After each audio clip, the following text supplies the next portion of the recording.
جو در کعبہ کا کھلوائے اسے فاروق کہتے ہیں، جو رب کا دین منوائے اسے فاروق کہتے ہیں، وہ جس کے حکم کو مانا ہواؤں نے سمندروں نے، جو دریا خشک چلوائے اسے فاروق کہتے ہیں۔ اثر ہے جو محمد پاک کی پیاری دعاؤں کا، فخر ہے جو محمد کی شریعت کے گواہوں کا، جو محسن ہے حکومت کے ایوان و بادشاہوں کا، جو عدو دین کو تڑپائے اسے فاروق کہتے ہیں۔ دم ہجرت جو نکلا اور للکارا پجاری کو، ابو جہل ابو لہب اور ہر بدبخت ناری کو، اور حلالی ہو تو روکو آج عمر کی اس سواری کو، جو کفر کے چھکے چھڑوائے اسے فاروق کہتے ہیں۔ تاجدار کائنات صلی اللہ علیہ وسلم کے غلاموں، آج جس دور پرفتن سے ہم گزر رہے ہیں، اس دور کے اندر صحابہ کرام رضوان اللہ تعالی علیہ مجمعین پہ لوگ بہت زیادہ تان بازی تبرہ بازی کرتے ہیں۔ یہ چاہے کہ انہیں اس بات کا علم نہیں کہ یہ صحابہ کتنی عظمت کے مالک ہیں، کتنی رفت اور بلندی کے مالک ہیں۔ ان دنوں کے اندر شیخین کریمین پہ لوگ تان بازی کرتے ہیں، سیدنا ابو بکر صدیق رضی اللہ تعالیٰ عنہ اور سیدنا عمر فاروق رضی اللہ تعالیٰ عنہ، ان دونوں ہستیوں پہ لوگ بہت زیادہ تان بازی کرتے ہیں۔ میں قرآن پاک کی جو تلاوت کردہ آیت مبارکہ، اس میں سے ایک پوائنٹ اور نقطہ آپ حضرات کے سامنے رکھتا ہوں۔ اللہ رب العزت نے ارشاد فرمایا وَإِذَا قِيلَ لَهُمْ آمِنُوا كَمَا آمَنَ النَّاسِ، فرمایا کہ جب ان لوگوں سے کہا جائے کہ تم ایمان لاؤ ان لوگوں کی طرح، یہ جو ان لوگوں کی طرح میرا مالک ارشاد فرما رہا ہے، رب کائنات کی ذات ارشاد فرما رہی ہے کہ ان لوگوں کی طرح ایمان لاؤ۔ وہ کون لوگ ہیں جن کو میرا مالک ہم لوگوں کے لیے آئیڈیل اور نمونہ پیش فرما رہا ہے؟ وہ کون سے ایسے لوگ ہیں؟ توجہ طلب بات ہے، بہت سارے مفسرین محدثین اس پہ کلام کرتے ہیں اور وہ یہی بات لکھتے ہیں کہ لوگوں جن کی طرف میرے مصطفیٰ کا اشارہ تھا اور تاجدار کائنات صلی اللہ علیہ وسلم کا اشارہ اور خدا کا اشارہ تھا، وہ کوئی اور لوگ نہ تھے بلکہ سیدنا عمر فاروق اور سیدنا صدیق اکبر پاک تھے۔ اور تاجدار کائنات صلی اللہ علیہ وسلم کے غلاموں، پتہ اس آیت سے ہمیں اس بات کا چلا کہ اللہ رب العزت نے ان ہستیوں کو لوگوں کے لیے ایمان کا آئیڈیل اور نمونہ بنایا تاکہ لوگ ایمان بھی لائیں تو ان ہستیوں کی طرح لے کے آئیں۔ اور آج ہماری مدعو شخصیت سیدنا عمر فاروق رضی اللہ تعالیٰ عنہ ہے، تو جب آپ ایمان لے کر تاجدار کائنات صلی اللہ علیہ وسلم کی بارگاہ میں تشریف لائے اور مشرف با اسلام ہوئے تو اس وقت مسلمانوں کے چہروں پہ مسکراہٹیں تھیں۔ وہی ایک جناب حضرت عمر ہیں کہ تمام صحابی، کوئی بھی صحابی مصطفیٰ کی بارگاہ میں آیا تو اس نے آ کے تاجدار کائنات صلی اللہ علیہ وسلم کی بارگاہ میں آیا اور آ کے مشرف با اسلام ہوا، لیکن قربان جاؤں حضرت سیدنا عمر فاروق رضی اللہ تعالیٰ عنہ وہ شخصیت ہیں کہ جن کو میرے مصطفیٰ نے مانگ کے خدا سے لیا اور آقا نے دعائیں مانگ مانگ کے جناب عمر کو پایا۔ اور تاجدار کائنات صلی اللہ علیہ وسلم کے غلاموں، حضرت سیدنا عمر فاروق رضی اللہ تعالیٰ عنہ، آپ کے حوالے سے ایک یہ بہت بڑی شان ہے، وہ کیا ہے کہ ہر صحابی چل کے مصطفیٰ کی بارگاہ میں آیا۔ وہ ابو بکر سے لے کر جناب بلال حبشی تک اور طلحہ زبیر سے لے کر جناب حضرت سلیمان فارسی تک جتنے صحابہ بھی آئے وہ آقا کی بارگاہ میں خود چل کے آئے، بلکہ میں یوں کہوں کہ تمام صحابہ کو اسلام نے عزت عطا کی۔ اور قربان جاؤں میں آپ حضرات کے سامنے ایک حدیث رکھتا ہوں، آقا کریم علیہ السلام نے ارشاد فرمایا، رب کی بارگاہ کے اندر عرض کی اللہم اعز الاسلام بحبی ہذین الرجلین الیک بابی جہل او بعمر بن الخطاب۔ آقا کریم علیہ السلام نے رب کی بارگاہ میں دعا کی، عرض کی مالک اسلام کو عزت عطا کر، اللہم اعز الاسلام، مالک اسلام کو عزت عطا کر۔ کس کے ذریعے سے عزت عطا کر؟ میرے محبوب نے دو لوگوں کا ذکر کیا، ابو جہل کا ذکر کیا اور حضرت عمر ابن خطاب کا ذکر کیا، لیکن ایک اور حدیث ایک اور مقام پہ آقا کریم علیہ السلام کی یہ حدیث بھی درج ہے۔ آقا نے ارشاد فرمایا اللہم اعز الاسلام بعمر ابن الخطاب خاصہ۔ جب تاجدار کائنات صلی اللہ علیہ وسلم نے یہ بات رب سے طلب کی اور خصوصاً حضرت عمر فاروق رضی اللہ تعالیٰ عنہ کا نام لیا، تو یہاں سے دو باتوں کا پتہ چلا۔ ایک یہ کہ جب آقا نے خدا پہ چھوڑ دی کہ مالک ان دو لوگوں میں سے جو تیرا انتخاب ہے وہ اس کے ذریعے سے اسلام کو عزت دے دے، پتہ یہ چلا کہ حضرت عمر فاروق کا جو اسلام، آپ کا ایمان اور آپ کی ذات ہے وہ اللہ کا انتخاب ہے۔ اور جو اگلی بات ہے کہ ایک تو اللہ کا انتخاب ہے، دوسری بات جو تاجدار کائنات صلی اللہ علیہ وسلم نے دوسری حدیث میں بیان فرمائی اور دوسری دعا میں ارشاد فرمائی، وہ کیا ہے کہ اللہم اعز الاسلام بعمر ابن الخطاب خاصہ، مالک خاصتاً میں تجھے کہتا ہوں کہ مجھے عمر عطا کر دے، مجھے عمر ابن خطاب عطا کر دے۔ پتہ یہ چلا کہ عمر اس شخصیت کو کہتے ہیں جو خدا کا بھی انتخاب ہے اور مصطفیٰ کا بھی انتخاب ہے۔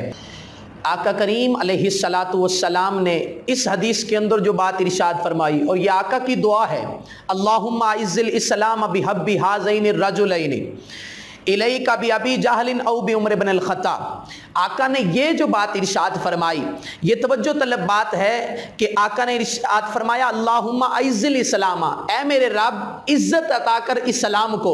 آگے ان دونوں میں سے جس کو چننا تھا اس کے ذریعے اسلام کو عزت عطا کرنی تھی۔ اور یہاں بہت بڑی بات ہے کہ تمام صحابہ حضرت ابو بکر سے لے کر جناب بلال حبشی تک اور جناب طلحہ زبیر سے لے کر جناب حضرت سلیمان فارسی تک جتنے صحابہ آئے اسلام نے انہیں عزتیں عطا کی، لیکن عمر وہ ذات ہے جن کے آنے سے اسلام کو عزت ملی۔ اور یہاں میں ایک حدیث کوٹ کرنا چاہوں گا، تاجدار کائنات صلی اللہ علیہ وسلم کے یہ صحابی جب اسلام لے کر آئے تو کس طرح اسلام کو عزت ملی؟ توجہ طلب بات ہے کہ صحابہ فرماتے ہیں، اور خصوصاً حضرت ابن عباس سے یہ حدیث مروی ہے، آپ فرماتے ہیں جب حضرت عمر فاروق رضی اللہ تعالیٰ عنہ اسلام لے کر آئے تو صحابہ کے چہروں پہ مسکراہٹیں آ چکی تھی۔ جو ہم چھپ چھپ کے نمازیں پڑھتے تھے آج ہم ظاہراً اور اپنے ایمان کا اظہار کرنے کے لیے تیار تھے، اور آج ہم جب بیت اللہ کے اندر جا کے نماز ادا کر رہے تھے تو یہ کسی اور کی بدولت نہ تھا بلکہ عمر کے اسلام لانے کی بدولت تھا۔ اور ایک حدیث تاجدار کائنات صلی اللہ علیہ وسلم کا بہت پیارا فرمان ہے، توجہ طلب ہے کہ جبریل امین آقا کی بارگاہ میں حاضر ہوئے، اور جب آقا کریم علیہ السلام کی بارگاہ میں حاضر ہوئے آ کے عرض کی آقا لما اسلم، آقا آپ کی بارگاہ میں اسلام عرض کرتا ہوں۔ پھر آقا نے کیا آگے جبریل نے کیا کہا، یا محمد لقد استمشار اہل السماء باسلام عمر۔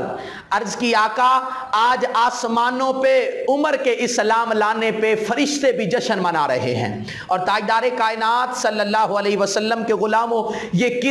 کتنی بڑی عزت ہے کہ زمین والے بھی آج خوش ہیں اور آسمان والے بھی خوش ہیں۔ کیوں کہ آج عمر اسلام لے کے آ گئے ہیں، آج عمر ایمان پہ آ گئے ہیں۔ اور تاجدار کائنات صلی اللہ علیہ وسلم کے غلاموں، ایک طرف مسلمانوں کا یہ حال تھا کہ وہ اتنے خوش تھے، اور دوسری طرف مکہ کے کافر جمع ہو کے انہوں نے میٹنگ کی اور کہنے لگے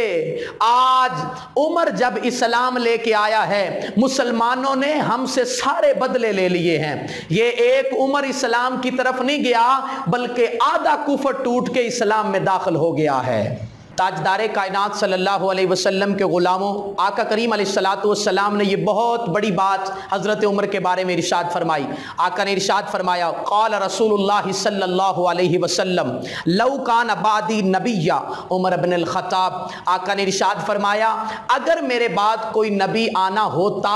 تو فرمایا وہ عمر ہوتا۔ اور یہاں ایک بہت توجہ طلب بات ہے کہ انبیاء کرام کی جہاں سے شان شروع ہوتی ہے حضرت عمر فاروق رضی اللہ تعالیٰ عنہ کی، وہاں تک تو شان ہے نا۔ اور تاجدار کائنات صلی اللہ علیہ وسلم کے غلاموں، ایک اور حدیث جو آقا نے ارشاد فرمائی، فرمایا ہر امت کے اندر ایک ایسا شخص ہوتا ہے جس پہ وہ نبی نہیں ہوتا لیکن اللہ رب العزت اس پہ الہام کرتا ہے، وہ بندہ روحانیت والا ہوتا ہے اور اس بندے سے اللہ رب العزت کو محبت ہوتی ہے۔ یعنی جو حدیث مبارکہ ہے میں سادہ الفاظ کے اندر آپ حضرات کے سامنے رکھوں، آقا نے ارشاد فرمایا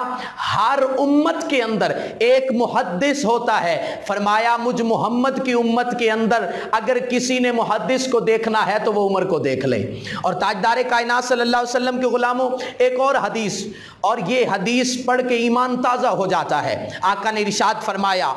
اول من یصافح الحق عمرہ واول من یسلم علیہ واول من یؤاخذ بیدہ فیدخل الجنہ۔ آقا نے ارشاد فرمایا قیامت والے دن اللہ رب العزت جس شخص سے سب سے پہلے مصافحہ فرمائے گا اپنی شان کے لائق، فرمایا وہ عمر ہوں گے، اور فرمایا جس شخص کو سلام کرے گا وہ بھی عمر ہوں گے، اور سب سے پہلے جس شخص کا ہاتھ پکڑ کے اسے جنت میں داخل کیا جائے گا وہ بھی عمر ہوں گے۔ اور تاجدار کائنات صلی اللہ علیہ وسلم کے غلاموں، ایک اور حدیث کے اندر آقا نے ارشاد فرمایا والذی نفسی بیدہ، آقا نے قسم اٹھا کے ارشاد فرمایا مجھے قسم ہے اس ذات کی جس کے قبضہ قدرت کے اندر مجھ محمد کی جان ہے۔ آقا نے ارشاد فرمایا جس راستے سے عمر گزرتا ہے شیطان بھی وہ راستہ چھوڑ دیتا ہے، یعنی راستہ تبدیل کر لیتا ہے۔ اور پتہ اس بات کا چلا اس حدیث سے کہ دوستو حضرت عمر فاروق رضی اللہ تعالیٰ عنہ کی شان کو پاک لوگ مان سکتے ہیں، جو ناپاک لوگ ہیں اور شیطانی ذہن والے لوگ ہیں وہ کبھی حضرت عمر کی شان کو نہیں مان سکتے، کیونکہ میرے آقا نے ارشاد فرما دیا۔ بلکہ علماء کرام فرماتے ہیں جو بچہ ڈرتا ہو، اسے ڈر لگتا ہو، اس کے سینے پہ عمر کا نام لکھ دیجئے، اسے ڈر کبھی نہیں لگے گا۔ اور تاجدار کائنات صلی اللہ علیہ وسلم کے غلاموں، پتہ یہ چلا کہ شیطان عمر کے سائے سے بھی ڈرتا ہے، وہ چاہے انسانی شکل میں ہو یا اصلی شیطان ہو، وہ کوئی بھی ہو جو عمر کا مخالف ہو اور شیطانی سوچ والا ہو۔ جہاں عمر کا نام آ جائے یا عمر کی ہستی آ جائے شیطان وہ علاقہ ہی چھوڑ جاتے ہیں اور شیطان وہ راستہ ہی بدل لیتے ہیں۔ آخری حدیث تاجدار کائنات صلی اللہ علیہ وسلم کے غلاموں، یہ حدیث بھی سنیں گے تو آپ کا ایمان تازہ ہو جائے گا اسی حوالے سے۔ اس کے بعد جو میں عرض کرتا ہوں کہ صحابہ اور خصوصاً حضرت عمر فاروق رضی اللہ تعالیٰ عنہ کتنی اہل بیت کے ساتھ محبت کرتے تھے، وہ بھی اشد ضروری ہے، کیونکہ لوگوں نے اپنی طرف سے من گھڑت باتیں بہت ساری بنا لی ہیں۔